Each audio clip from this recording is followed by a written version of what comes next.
você, em algum momento da vida, já se deparou com um filme ou um desenho animado que mostrava um mapa do tesouro enterrado, certo? Não é de hoje que o encanto que as histórias de piratas exercem na mente do ser humano. Essa vida livre, desprovida de amarras e leis, sempre foi objeto do desejo de todos.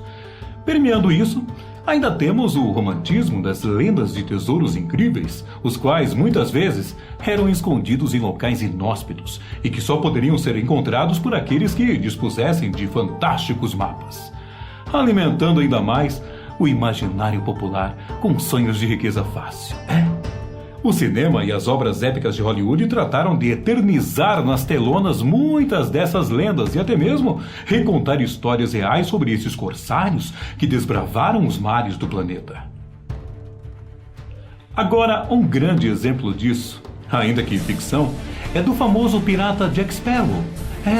Bem como dos piratas Barba Ruiva e do Capitão Gancho. Mas não apenas de ficção viveram os piratas. Muito pelo contrário. Alguns nomes foram retratados ao passar dos anos, isso à exaustão, e muitos deles gravaram seus nomes na história. Que coisa incrível, não é? Quer seja por seus feitos, quer seja pelo ódio que nutriram em reis e governantes, chegando alguns a terem recompensas por suas cabeças até maiores que os tesouros que na época conseguiram aí acumular e esconder. Dentre eles, podemos citar Roberto Cofresi, o pirata mais famoso de Porto Rico, com direito até à estátua em Cabo Rojo. Roberto Cofresi foi uma espécie de Robin Hood, conhece a história? Robin Hood do Caribe, no final do século XVIII. E mais um pirata, Henry Avery, o qual atuava como pirata nos oceanos Atlântico e Índico em meados de 1690. Esse aí ficou conhecido por seus contemporâneos como Rei dos Piratas. Olha o título, hein? Sir Francis Drake, conhecido pelos espanhóis como El Drake, para os ingleses, Francis Drake, era um cavaleiro condecorado pela Rainha Elizabeth I. Olha só a história. Já para os espanhóis, ele era um odiado pirata.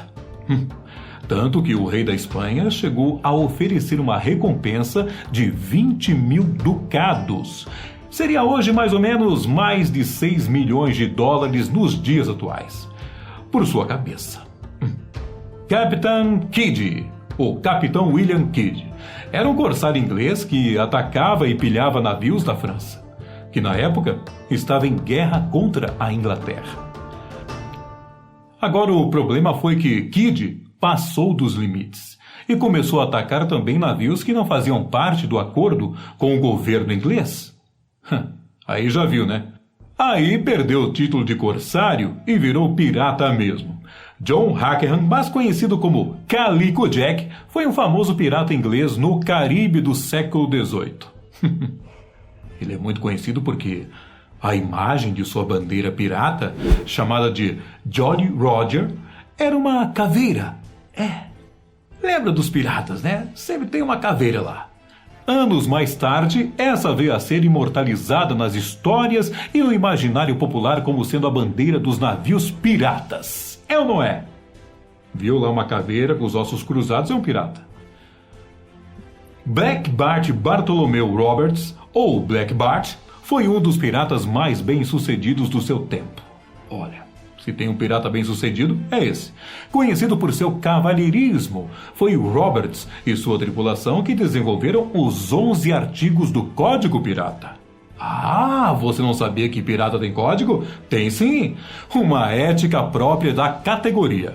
Black Bart chegou a capturar mais de 450 navios em todo o continente americano. E olha lá agora minha pronúncia no inglês, hein? Edward Pitt, Blackbeard. Se Calico Jack imortalizou o Jolly Roger com a caveira e 2 espadas, o Barba Negra, Blackbeard, foi o responsável pelo estereótipo do pirata terrível, com aparência assustadora, à lá Capitão Gancho. Edward Pitt era inglês, mas, como muitos outros, fez a sua fama como bandido implacável no Caribe, a bordo do navio chamado Vingança da Rainha Ana. Aos aficionados por jogos de videogames, vale lembrar que Edward foi o nome dado ao personagem principal do jogo Assassin's Creed Black Flag, um dos principais jogos da franquia Assassin's Creed, o qual atrela sua trama e fatos históricos da pirataria mundial, principalmente a região do Caribe. É possível que Edward tenha sido o mais famoso pirata de todos os tempos. E é inegável sua influência na composição de todos os personagens que conhecemos até agora. Agora uma pausa para desconstruir ideias e teorias. Muito se engana quem pensa que só existiram ou que ficaram famosos apenas homens que atuaram como piratas. Não, não. A história nos mostra que tivemos sim mulheres que se dedicaram com maestria ao mundo da pirataria e o desbravamento dos mares, contrariando aquela máxima tão divulgada de que a tripulação dos navios não concordava com mulheres a bordo, sob o risco de trazerem má sorte para a embarcação. Podemos citar pelo menos 3 mulheres que ficaram muito famosas como piratas. Primeira, Anne de Levaux, apelido que quer dizer Deus quer ou vontade de Deus. Foi uma pirata francesa, até onde se sabe. Poucas informações são disponíveis sobre ela, que teria vivido entre 1661 e 1710. O que há de confirmado é que ela se casou com Laurens de Graaf, esse sim, pirata confirmado. O mercenário holandês de nascença passou pelas Ilhas Canárias, pela Jamaica e pelo território atual do Haiti, sempre com Anne ao seu lado. Atribui-se a ela a desconstrução da lenda de que mulheres a bordo traziam má sorte. Muito pelo contrário. Anne Bonny nasceu na Irlanda, mas sua família se mudou para o Caribe, quando ainda era muito criança. Ela cresceu nas Bahamas cercada por piratas, e, apesar de ter um pai comerciante e bem de vida, acabou sendo desertada por se casar com um fora da lei, chamado James Bonny. Alguns anos mais tarde, Anne Bonny conheceu o renomado pirata Calico Jack e fugiu com ele, virando parte da sua tripulação. Agora, em 1720, o navio deles foi atacado pela Marinha Real. Bonny declarou que estava grávida e teve sua condenação adiada. Ela acabou sendo perdoada e viveu até os 93 anos de idade. Agora uma outra, Mary Read. Conheceu? Deixa que eu te explico. Passou boa parte da sua vida disfarçada de homem. Fez parte do exército britânico e da Companhia das Índias. Quando na tripulação do navio que ela trabalhava se amotinou, Mary, disfarçada de Mark, se tornou pirata e parte do time do Calico Jack, a mesma tripulação de Anne Bonny, inclusive. A própria Anne Bonny teria se interessado por Mark, que depois disso acabaria revelando sua verdadeira identidade. Fato esse também relatado no jogo Assassin's Creed Black Flag. Quando o navio foi capturado, Reed também revelou estar grávida de um prisioneiro que era seu amante e escapou da condenação à morte. Não teve, porém, tanta sorte. Morreu em uma prisão jamaicana por complicações da gravidez. Agora você deve estar se perguntando se a nossa história acabou. Por certo, é aqui que nossa maravilhosa história começa. E se eu te contasse que, diferente da ficção, um dos maiores piratas da história mundial viveu aqui no Brasil e também escondeu seu imenso tesouro em terras brasileiras? Ai, você deve estar assim, não, Maurício, o que é isso? O protagonista da nossa história nasceu no início do século XIX, em Cork, na Irlanda, que na época fazia parte da Inglaterra. Oriundo de uma família bastante abastada, viu? Estudou em uma escola para príncipes e depois de se formar, ele entra para a Marinha Britânica. Mas, por conta de uma briga na qual feriu de morte um capitão, ele acabou resolvendo aí fugir e se tornar um verdadeiro pirata. O ano é 1880. O inglês Edward Stammers, recém-chegado ao Brasil, conhece um velho de 80 anos, morando em um pequeno casebre, no bairro Pilarzinho, em Curitiba. O velho era uma figura de certo modo bem conhecida na região, embora não fosse de muita conversa e de pouquíssimos amigos. Era famoso por ser resguardado e muito austero com quem falasse com ele. Muitos acreditavam que se tratava de uma pessoa com sérios problemas e que, ou por falta de opção, ou por dificuldade de se relacionar, optou por viver sozinho, levando uma vida totalmente autossuficiente e isolada das atividades da cidade. E olha só, escolheu para sua moradia uma região de mata nativa bastante isolada e que hoje ainda se mantém preservada como área de reserva interligada ao conhecido Parque da capital do Paraná. Comenta-se que um dos principais motivos do seu isolamento era pela dificuldade de se comunicar, haja vista que era estrangeiro e falava uma língua inglesa. Entendia razoavelmente o português, mas expressava-se com extrema dificuldade. E foi esta proximidade linguística que fez com que Edward acabasse sabendo da existência desse senhor, que vivia isolado e que, possivelmente, também fosse da Inglaterra, assim como ele. Agora, logo que chegou, foi se apresentando, e a comunicação entre os dois acabou fluindo de uma forma muito rápida, tendo em vista que falavam o mesmo idioma. Foi então que o jovem Edward soube que ele se chamava Zulmiro, embora os locais o chamassem de Velho do Mato, que é bem conhecido na região a história até hoje. De pronto, foram estreitando os laços. E com um pouco mais de intimidade, Zulmiro passou a comentar a respeito de sua vivência desde que havia deixado as terras britânicas. Eduardo veio a saber que Zulmiro, acompanhado de mais 2 piratas, havia roubado em 1821 um imenso tesouro da Catedral de Lima, no Peru, e que, posteriormente, teriam escondido na Ilha da Trindade. Conhece? Lá no Espírito Santo. Apesar da boa conversa, aos olhos de Edward, a história contada não passava de um delírio do velho, e ele tinha para si a certeza de que se tratava de um velho louco, e que o conteúdo do que contava não passava de fruto de sua fértil imaginação. Bom, depois de ouvir toda a história, o inglês fez um pacto e uma promessa ao velho de jamais contar o que havia sido dito. Pelo menos enquanto ele fosse vivo, né? E assim foi o seu acordo. O tempo passou. E, já casado, Edward resolve se mudar para o Rio de Janeiro, a cidade maravilhosa, acompanhado de sua esposa e 5 filhos.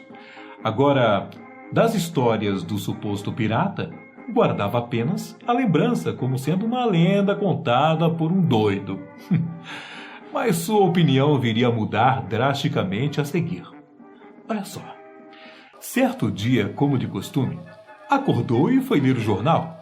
De pronto, deparou com uma matéria que contava exatamente os mesmos fatos narrados por Zulmiro, lembra? A respeito do suposto roubo efetuado por um pirata russo que tinha uma enorme cicatriz no rosto e era conhecido como Zarolho, acompanhado de um britânico também, que era Zulmiro, e um espanhol chamado José Sancho.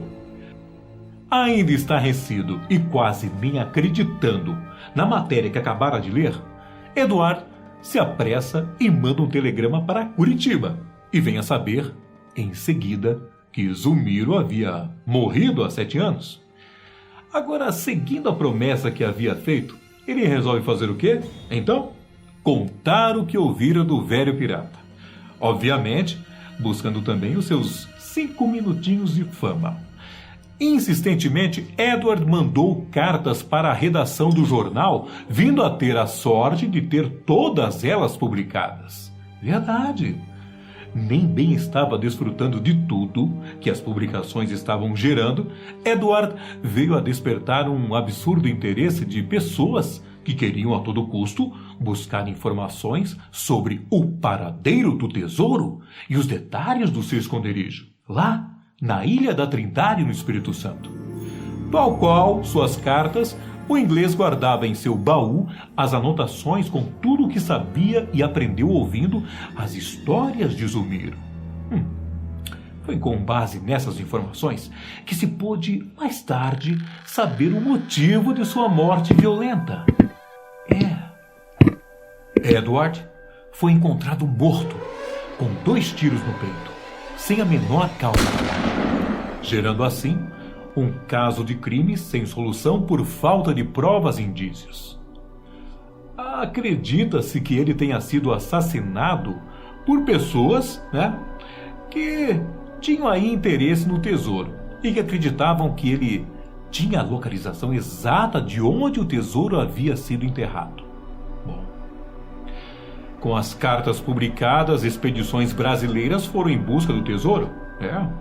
Houve expedições. Todos queriam o tesouro do pirata russo Zarolho, do inglês Zumiro e do espanhol José Sancho. O pirata Zarolho teria entregue o mapa aos britânicos antes de morrer, em 1850. Ao longo dos anos, inúmeras expedições brasileiras extraoficiais foram feitas em busca do tesouro dos 3 piratas, mas todas sem sucesso. Pois, ao que se pode perceber, todos os que detinham conhecimento detalhado sobre o local já haviam morrido. E agora? Inclusive o inglês Edward, que também sabia. Muitos anos se passaram e, por mais que estivesse respaldada pelo jornal, as cartas e depoimentos de Edward ainda soavam como uma lenda. Principalmente para os curitibanos que, ao citá-la, contavam em tom jocoso a lenda do pirata Zumiro. Ainda mais tempo se passou até que a história de Zumiro viesse ao conhecimento do economista e arqueólogo, e hoje escritor Marcos Juliano Offenbach, o qual, desde o seu primeiro contato, se apaixonou pela história e decidiu levá-la a um novo patamar de investigação, a fim de solucionar de uma vez por todas esse caso. Bom, olha só. Em novembro de 2018, Marcos Juliano fez com que ela deixasse de ser apenas um conto e passasse a ser reconhecida por Adam Paul Patterson, cônsul honorário do Reino Unido, em Curitiba. Foram 15 anos de pesquisa até que Marcos Offenbach conseguiu provar que não era lenda não, mas sim uma história real amparada com documentos históricos que comprovariam sua veracidade. E olha só que curioso, o ponto de partida de sua pesquisa foi o livro de registros do cemitério São Francisco de Paula, o qual continha em seu livro de sepultamentos, na lista, em 24 de julho de 1889, um tal de João Francisco Inglês, nome que Zumiro adotou quando chegou à capital paranaense. Registro esse que pode ser consultado ainda hoje. Além dos documentos do cemitério de Curitiba, Marcos localizou outros documentos do pirata, de quando ele viveu na Inglaterra. E olha só, em 1798, a cidade de Cork, na Irlanda, ainda fazia parte da Inglaterra. E foi nesse lugar que Francis Hodder, que mais tarde se tornaria o pirata Zumiro, nasceu. De família rica e com privilégios, estudou no Eton College, uma escola interna para garotos, fundada em 1440 por Henrique VI, na Inglaterra. Atualmente, a instituição educa mais de 1.300 jovens em idades entre 13 e 18 anos. Com 13 anos, Francis Hodder, o nosso Zumiro, entra para a escola e anos mais tarde passa a integrar a Marinha Real Britânica. Porém, sua estada não durou muito tempo, pois, devido a um desentendimento e uma briga, veio a matar um oficial britânico e foi obrigado a fugir, pois sabia que iria para a corte marcial. E a pena para tal crime seria a pena de morte. por enforcamento sem direito à defesa. Ainda que ele tivesse razão e fosse legítima defesa, pois havia matado um oficial britânico. Mais tarde, relatos foram encontrados explicando a causa que, possivelmente, tenha sido o orgulho de Francis Hodder, o nosso Zumiro, que por vir de uma das famílias mais ricas, se não a mais rica da Irlanda, era de certo modo insubordinado e não aceitava cumprir ordens facilmente, ainda mais de pessoas menos importantes que ele. Foi assim que ele despertou e abandonou a carreira na Real Marinha Britânica, vindo a aportar na Flórida, onde embarcou como imediato em um navio negreiro. Não é segredo que naquela época o tráfico de escravos e a pirataria andavam de mãos dadas. É sabido que nesse período ele participou de um motim onde tomaram um navio e hastearam uma bandeira preta. Bom, aproveitando tudo que vinha acontecendo, Francis resolve mudar de nome para Zumiro, que era então seu nome de guerra, como era chamado a bordo do navio, e decide então deixar em definitivo para trás o passado aristocrata e a carreira na Marinha Britânica, passando a assumir de uma vez por todas a persona de Pirata Zumiro, associando-se a mais dois foras da lei: Zarolho, o russo, e José Sancho, o espanhol. Após esconder em 1838 o tesouro na Ilha da Trindade, cada um dos três seguiu por caminhos diferentes. Tempos depois, Zumiro veio a ser capturado e levado a bordo do navio de guerra inglês, HMS Childers, que tinha como capitão Henry Capel. Ele e Henry eram conhecidos dos tempos em que Zumiro fazia parte da Marinha Britânica, e por isso, Henry disse que acobertaria um plano de fuga para Zumiro, desde que esse prometesse não mais ser visto e que deixasse a pirataria de uma vez por todas.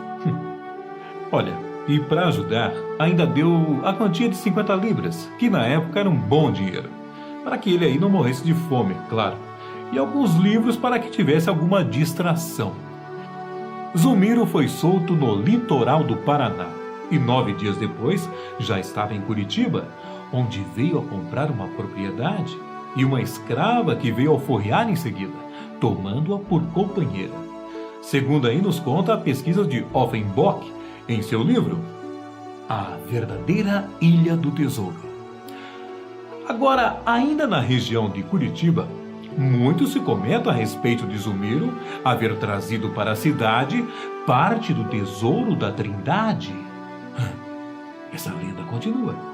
E que havia escondido nos túneis de um famoso bosque local, gerando assim mais uma famosa lenda na cidade relacionada aos seus secretos túneis que cortam o seu centro histórico e que remetem ao período da Primeira Guerra Mundial ou até mesmo antes, ainda em referência às explorações e assentamentos jesuítas. Mas isso é um assunto para nosso próximo episódio. Te espero lá. Um abraço. Tchau, tchau.